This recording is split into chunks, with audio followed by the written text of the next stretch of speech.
So lung cancer is a tricky disease. In the early stages of the disease, quite often there are no symptoms or signs, which makes it quite elusive and difficult to diagnose. However, red flag symptoms that one should look out for include persistent cough for more than 2 weeks, recurrent chest infections, difficulty breathing, and coughing up blood, what we call hemoptysis. By the time someone develops symptoms such as loss of weight, loss of appetite, chest wall pain, or back pain, unfortunately, this is often a sign of more advanced stage lung cancer. So the idea to screen for lung cancer is to try and pick up the disease early on before someone develops symptoms. And the way to screen for lung cancer is with a low-dose CT scan. At the present time, we recommend anyone who has a history of smoking for at least 20 years, what we refer to as a 20-pack year history. A current or former smoker aged 45 to 75 years would benefit from screening. We also advocate for people who are non-smokers but have a strong family history of lung cancer that they should consult their doctor and may benefit from screening with a low-dose CT scan.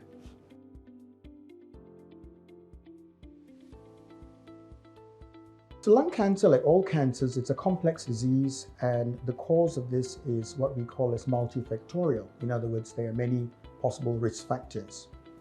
By far, the most common risk factor for lung cancer remains tobacco smoking or cigarette smoking. Having said that, we know that people who use e-cigarettes or vape are 4 to 5 times more likely to go on and start smoking, so that could potentially be a risk factor years later.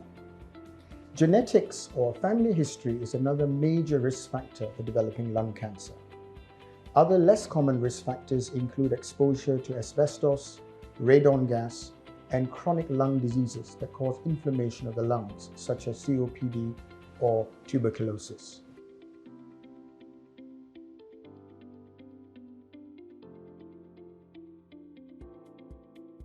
So unfortunately, yes, even non-smokers are at risk of lung cancer.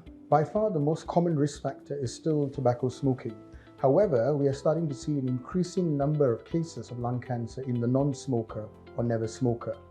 Some of the possible causes of this include exposure to secondhand smoke, what we refer to as passive smoking, air pollution, and of course, if one has a genetic predisposition, in other words, a family history of the disease.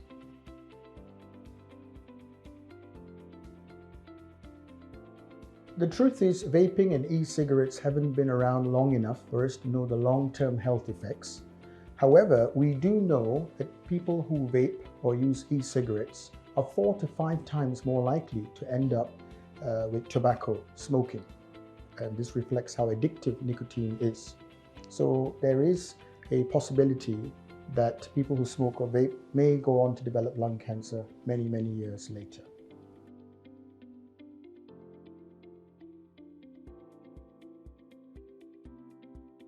So like all cancers, lung cancer has 4 stages to this disease.